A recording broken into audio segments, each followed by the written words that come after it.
اعوذ باللہ من الشیطان الرجیم، بسم اللہ الرحمن الرحیم۔ پچھلی ویڈیو میں ہم نے خاص کی مثال جو ہے وہ شروع کی تھی۔ قرآن میں اللہ تعالیٰ فرماتا ہے والمطلقات یتربصن بانفسہن ثلاثۃ قروء، طلاق والی عورتیں اپنے نفسوں کو روکے رکھیں 3 قروء تک۔ اور قروء کا لفظ جو ہے یہ عربی میں مشترک ہے بین الطہر والحیض، یعنی طہر اور حیض دونوں پر بولا جاتا ہے، دونوں پر اس کا اطلاق ہوتا ہے۔ اب اس سے کیا مراد ہے؟ تو اس میں صحابہ کے بھی 2 گروہ تھے، بعض سے عدت کو شمار کرتے تھے تو حیض سے شمار کرتے تھے، اور بعضوں نے طہر کو عدت شمار کیا۔ تو معلوم ہوا کہ اس کے دونوں معنی آتے ہیں، طہر بھی آتے ہیں اور حیض بھی آتا ہے، طہر بھی آتا ہے اور حیض بھی آتا ہے۔ اب فقہی مسئلہ اس میں یاد رکھو کہ احناف کا مسلک یہ ہے کہ جب عورت کو طلاق دی جائے تو وہ اپنی عدت کو حیض کے ساتھ شمار کرے گی اور 3 حیض گزارے گی، اور تیسرا حیض جب پورا ہو جائے گا تو اس کی عدت کیا ہو جائے گی؟ مکمل ہو جائے گی، ختم ہو جائے گی۔ اور جبکہ امام شافعی رحمۃ اللہ تعالیٰ علیہ کے نزدیک عدت کس کے ساتھ گزارے گی؟ طہر کے ساتھ گزارے گی۔ اور یہ بھی یاد رکھو کہ طلاق کا شرعی طریقہ کیا ہے؟ کس میں دی جائے؟ طہر میں طلاق دی جائے، ایسا طہر جس میں جماع نہ کیا ہو۔ تو امام شافعی رحمۃ اللہ تعالیٰ علیہ فرماتے ہیں وہ طہر جس میں طلاق دی گئی ہے، ایک وہ ہوا، اور جو اس سے اگلے طہر آئیں گے وہ عدت پوری آئیں گے، 2 طہر جب آگے والے آئیں گے تو وہ 3 طہر شمار کرتے ہیں، اور ہم 3 حیض شمار کرتے ہیں، وہ 3 طہر شمار کرتے ہیں۔ ایک وہ طہر شمار کرتے ہیں جس میں طلاق ہوئی، اور 2 اس کے علاوہ میں۔ اب ہم احناف کی دلیل پیش کر رہے ہیں۔ احناف دلیل یہ دیتے ہیں کہ قرآن میں لفظ آیا ہے ثلاثہ۔ ثلاثہ کیا ہے؟ یہ عدد معلوم ہے جس کا اطلاق کتنے پر ہے؟ 3 پر ہے۔ 3 سے کم ہو تو وہ ثلاثہ نہیں کہلاتا، تو 3 سے زیادہ ہو وہ بھی ثلاثہ نہیں کہلاتا۔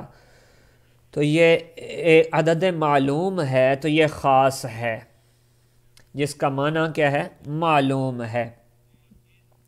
اب اس پر عمل کرنا جو ہے وہ کتاب اللہ کے خاص پر عمل کرنا واجب ہے، آپ نے یہ ضابطہ پیچھے پڑھ لیا ہے۔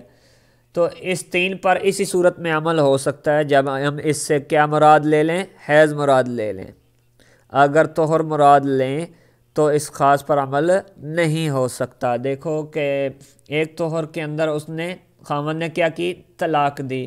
اب اطمینان سے اگلا حیض آیا، ایک پورا شمار ہوا، پھر اس سے اگلا حیض آیا وہ بھی پورا شمار ہوا، اس سے اگلا حیض آیا وہ بھی پورا شمار ہوا۔ اس حساب سے کل کتنے حیض شمار ہوئے؟ 3 حیض ہوئے۔ پورے حیض شمار ہوئے یا کم؟ تو پورے حیض شمار ہوئے، پورے 3 حیض شمار ہوئے، تو ثلاثہ پر عمل ہو گیا۔ ثلاثہ پر جو ہے وہ ہمارا عمل ہو گیا۔ شوافع جو ہیں، اب شوافع جو ہیں وہ ان کی دلیل آ گئی۔ شوافع جو ہیں وہ فرماتے ہیں کہ اس سے مراد، قروء سے مراد جو ہے طہر ہے، طہر مراد ہے، طہر مراد ہے۔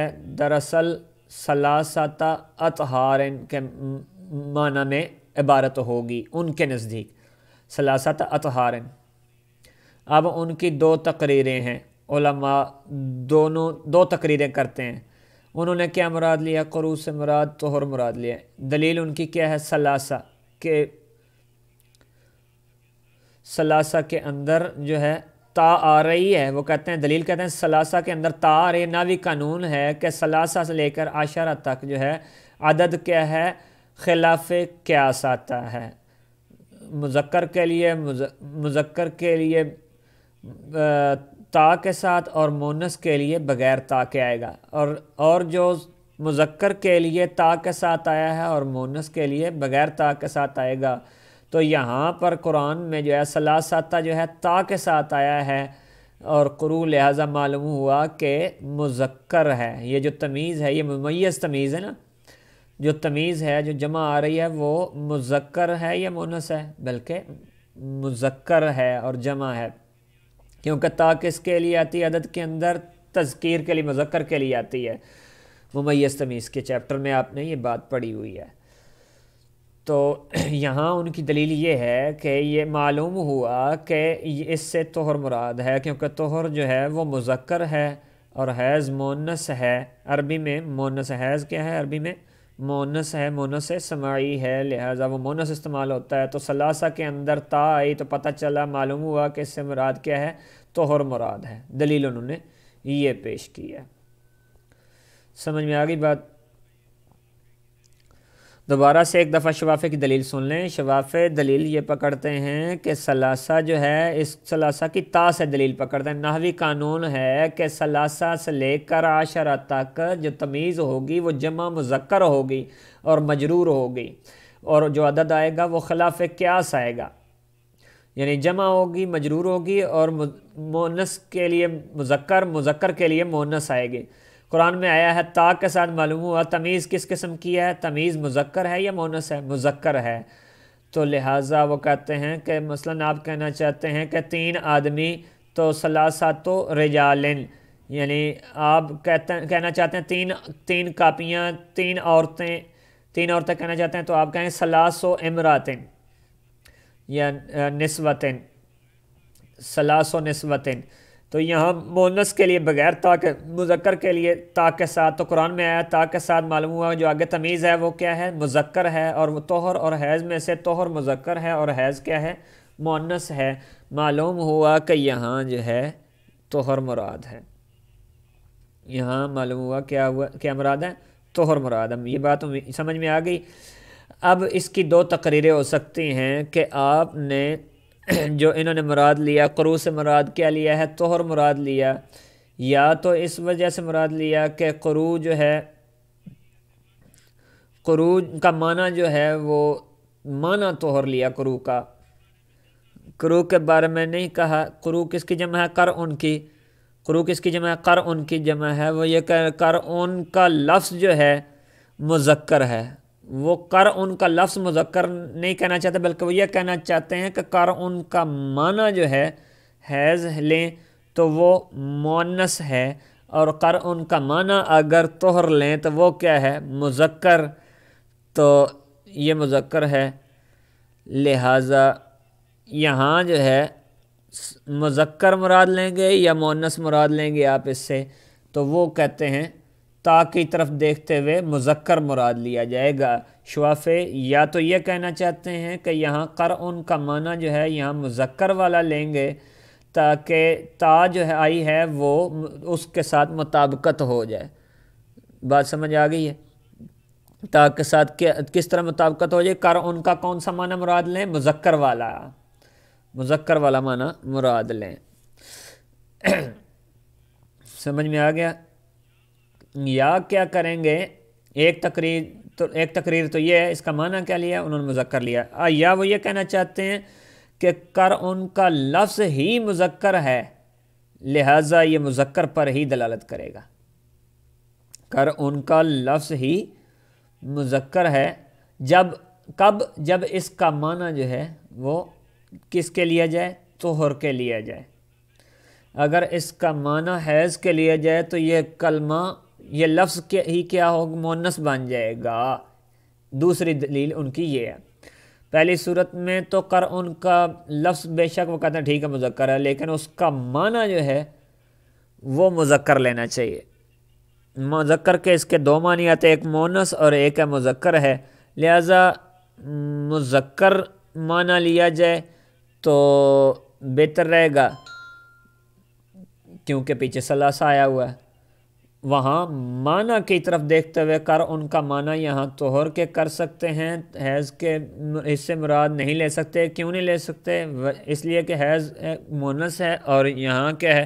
پیچھے کیا آ رہی ہے؟ تا آ رہی ہے، ثلاثہ، تو یہاں لہذا اس کا معنی کیا ہونا چاہیے؟ مذکر ہونا چاہیے، یعنی معنی کی بات کریں یا لفظ کی بات نہیں کریں۔ دوسری تقریر یہ ہو سکتی ہے جو بعض شوافے، بعض علماء جو بیان کرتے ہیں، وہ قرء جو ہے لفظ ہی کے بارے میں کہہ رہے ہیں کہ لفظ ہی مذکر ہے اور مؤنث بھی ہو سکتا ہے۔ اگر یہ لفظ جو ہے مذکر، اگر اس کا معنی جو ہے طہر لیں تو یہ لفظ کیا ہوگا؟ مذکر ہوگا، اور اگر اس سے مراد جو ہے طہر نہ لیا جائے، حیض لیں تو حیض کیا ہے؟ مونس ہے، تو جب حیض مونس ہے تو حیض کا دوسرا نام کیا ہے؟ قرء، وہ کیا ہوگا؟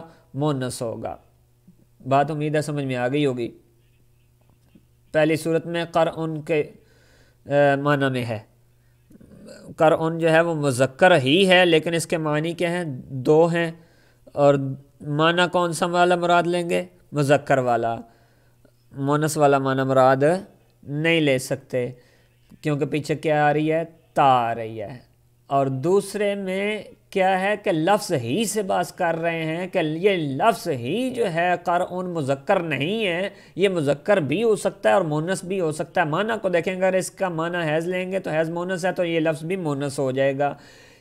اگر طہر مراد لیں گے، طہر لیں تو یہ لفظ بھی کیا ہے؟ مذکر ہوگا، مذکر ہے کیونکہ حیض اور قرء ایک چیز کے نام ہوئے تو ایک مونس ہے تو دوسرا بھی کیا ہے؟ مونس ہے۔ اگر اس کے معنی طہر لیں تو طہر کیا ہے؟ طہر اور قرء ایک ہی چیز کے نام، طہر مذکر ہے تو قرء کیا ہے؟ یہ بھی مذکر ہوا۔ اس چیز پر وہ بحث کریں۔ ان کی تقریر سمجھ میں آ گئی ہوگی امید ہے، دونوں طریقے سمجھ میں آ گئے سب کو، امید ہے کہ آپ کو سمجھ آ گئی۔ اب جواب ہم کیا دیتے ہیں شوافے کو کہ اگر آپ یہ کہنا چاہتے ہیں کہ قرء کا معنی مذکر والا لینا پڑے گا، قرء کا معنی مذکر والا لینا پڑے گا کیونکہ پیچھے کیا آ رہی ہے؟ تا آ رہی ہے، تو جواب یہ ہے، یہ جو تا آئی ہے، جواب یہ ہے تا آئی ہے یہ قرء لفظ کے حساب سے آئی ہے، اس کے معنی کے اعتبار سے نہیں آئی، کیونکہ یہ نحوی قانون ہے۔ نحوی قانون جو ہے وہ نحوی بحث کرتا ہے لفظوں سے، نہ کہ معنی کے اعتبار سے۔ لفظوں کے اعتبار سے قرء کیا ہے؟ مذکر ہے، لہٰذا اس کے لیے کیا لائی گئی؟ تا لائی گئی۔ جواب سمجھ میں آ گیا؟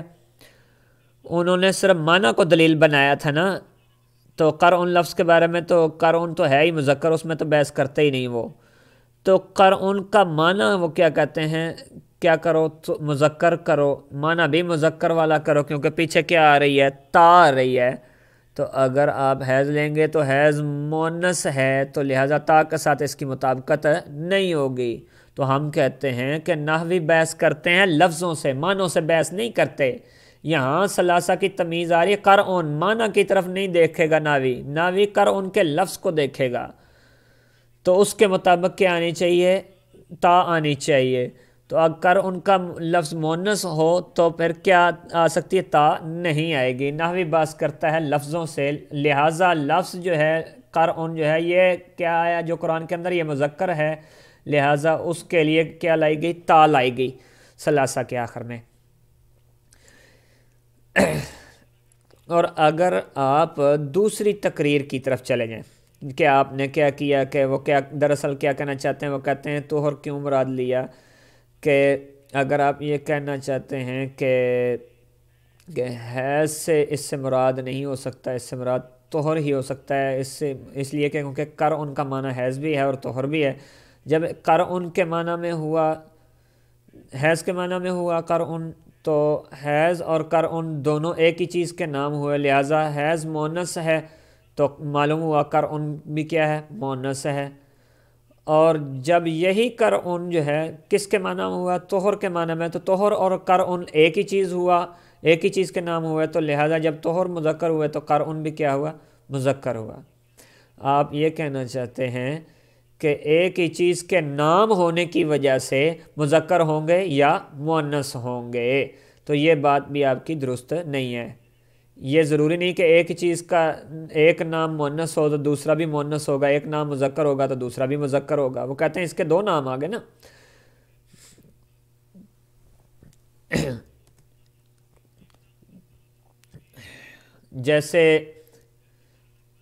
جیسے گندم کو حنطہ بھی کہتے ہیں، حنطتن، اور یہ مؤنث ہے، اور گندم کو برن بھی کہتے ہیں، اور یہ کیا ہے؟ مذکر ہے۔ اب یہ ضروری نہیں کہ اگر حنطہ لیا جائے تو گندم مونس ہونی چاہیے، اور اگر مذکر برن لیا جائے تو مونس جو ہے گندم وہ مذکر ہونی چاہیے، ایسے نہیں ہے۔ وہ یہی جواب سمجھ میں آ گئی، جواب سمجھ میں آ گیا۔ دوبارہ سے سمجھ لیں، اب احناف دلیل کیا ذکر کرتے ہیں؟ ہم یہ کہتے ہیں ثلاثہ کا لفظ جو ہے وہ خاص ہے، اس پر عمل کرنا واجب ہے۔ اس پر عمل اسی صورت میں ہو سکتا ہے جب کہ عدت کی اس کو شمار کیا جائے حیض کو، کیونکہ طلاق دی جائے گی طہر میں، اور طہر میں طلاق دی جائے گی، لہٰذا کیا ہوگا، اگلے 3 پورے حیض شمار ہو جائیں گے آسانی سے۔ تو ثلاثہ پر عمل ہوا کہ نہ ہوا؟ ہو گیا۔ وہ حیض جو ہم نے شمار کیے وہ پورے کے پورے 3 ہیں، یا 3 سے کم یا زیادہ ہیں؟ پورے 3 ہیں، تو ثلاثہ پر کیا ہوا؟ عمل ہو گیا۔ اب امام شافعی رحمۃ اللہ تعالیٰ علیہ کیا فرماتے ہیں؟ طہر مراد لیں گے۔ امام شافعی کیا کہتے ہیں؟ طہر مراد لیں گے۔ تو کیوں طہر مراد کیوں لیں گے؟ تو طہر کون سے مراد لیتے ہیں؟ ایک وہ طہر جس کے اندر انہوں نے کیا کیا ہے؟ طلاق دی ہے، اور اس کے علاوہ 2 طہر۔ ہم یہ کہتے ہیں اس صورت میں ثلاثہ پر عمل نہیں ہو رہا، کیونکہ ایک طہر کا کچھ حصہ گزر چکا ہے بھائی، جس میں طلاق دی ہے اس کا کچھ حصہ گزر تو چکا ہے نا، چاہے 2-4 لمحے بھی بے شک گزرے ہوں، یا 2-4 دن ہی گزر چکے ہیں، یا ہفتہ 2 ہفتے گزر چکے ہیں، جب بھی وہ طلاق دے گا کچھ وقت گزر چکا ہے یا نہیں گزر چکا؟ یعنی پورا کا پورے 3 طہر شمار ہو سکتے ہیں؟ نہیں ہو سکتے، تو ثلاثہ پر عمل باقی نہ رہا، کیونکہ حالانکہ ثلاثہ تو خاص ہے، کتاب اللہ کے خاص پر عمل کرنا کیا ہے؟ واجب ہے۔ لہٰذا بات سمجھ آ گئی؟ تو انہوں نے دلیل کس سے بنائی تھی؟ ثلاثہ سے۔ ثلاثہ کے اندر کیا آ رہی ہے؟ تا آ رہی ہے، اور تا کس کے لیے آتی ہے؟ مذکر کے لیے۔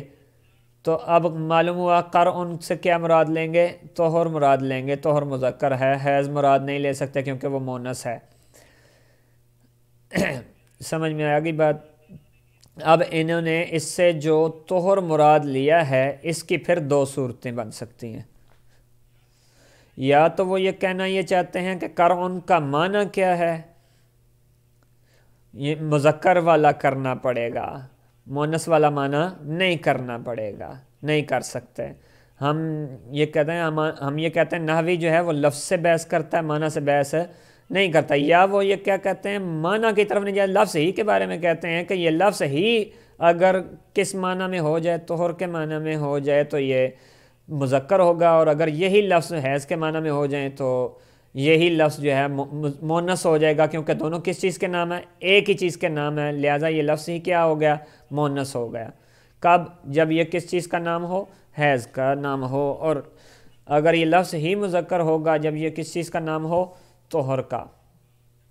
جب یہ طہر کا نام ہوگا تو یہ مذکر ہوگا، جب حیض کا نام ہوگا تو مونس ہوگا۔ ہم کہتے ہیں یہ بھی بات درست نہیں ہے، کیونکہ ایک ہی چیز کے 2 نام ہو جائیں تو یہ ضروری نہیں کہ ایک نام مونس ہے تو دوسرا بھی مونس ہوگا، یا ایک مذکر ہے تو دوسرا بھی مذکر ہوگا۔ ایک مذکر ہو سکتا ہے، ایک کیا ہو سکتا ہے؟ مونس ہو سکتا ہے۔ دلیل سمجھ میں آ گئی؟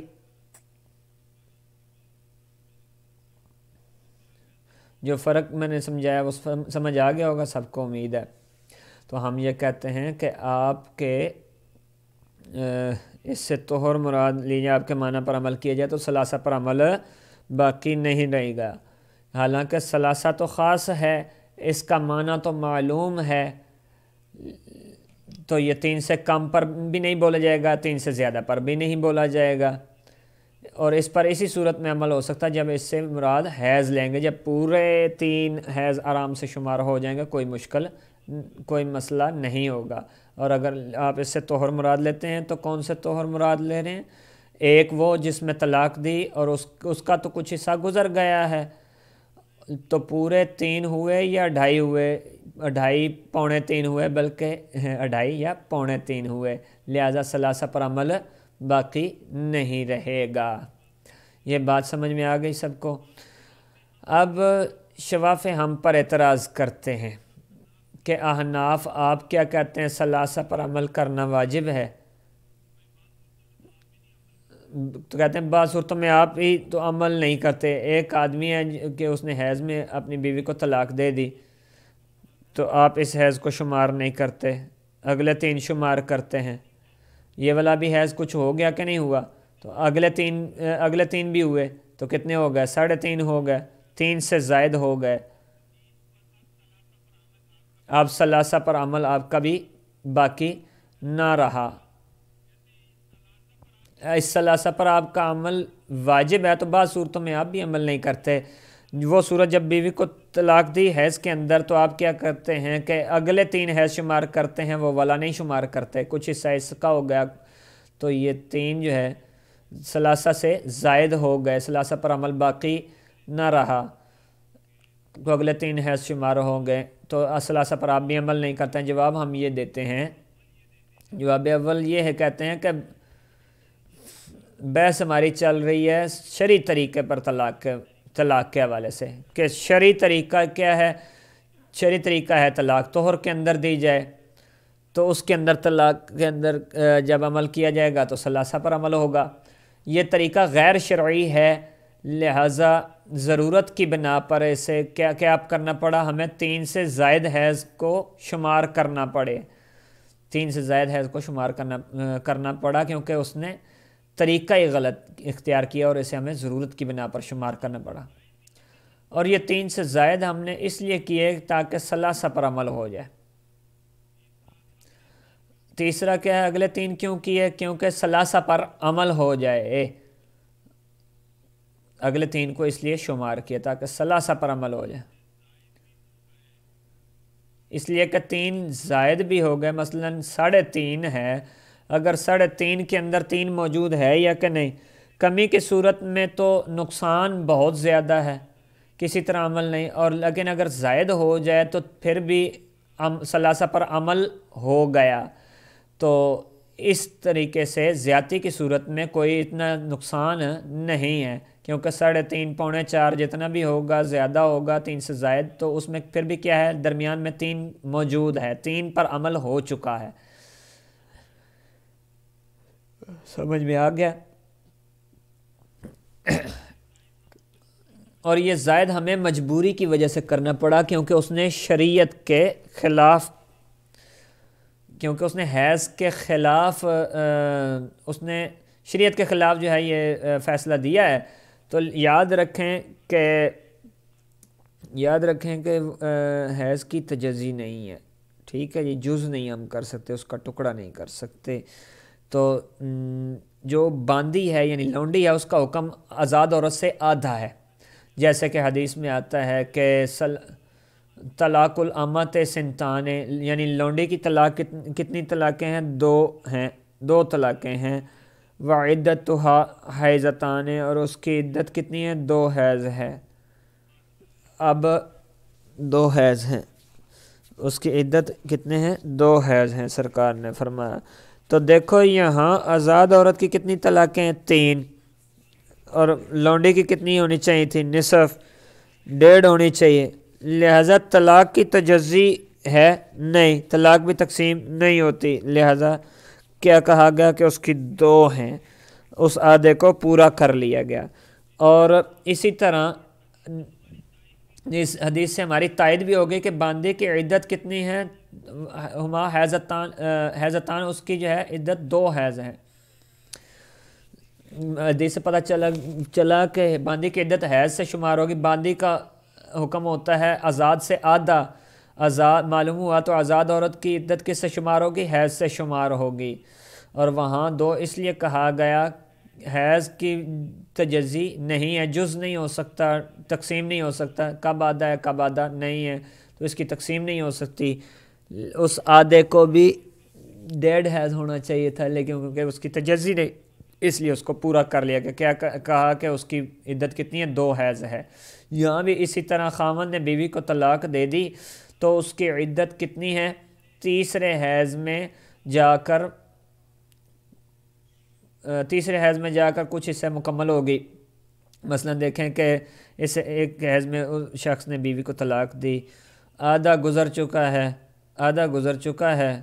آدھا باقی ہے، تو یہ آدھا ہو گیا، اگلے 2 حیض مکمل ہو گئے، کتنے ہو گئے، 2.5، اس سے اگلا جو ہے تیسرا جو ہے جب آدھا گزر جائے گا عدت اس کی پوری ہو جائے گی، عورت کی عدت کیا ہوگی، پوری ہو جائے گی، لیکن حیض کی تجزی نہیں ہے، جب تجزی نہیں ہو سکتی تو پھر ہم اسے عدت درمیان میں پوری ہو رہی تھی، تجزی ہو نہیں سکتی، اس لیے ہم نے مجبوراً کیا کہا کہ تیسرے کو مکمل کر لے۔ مسئلہ سب کو سمجھ میں آ گیا؟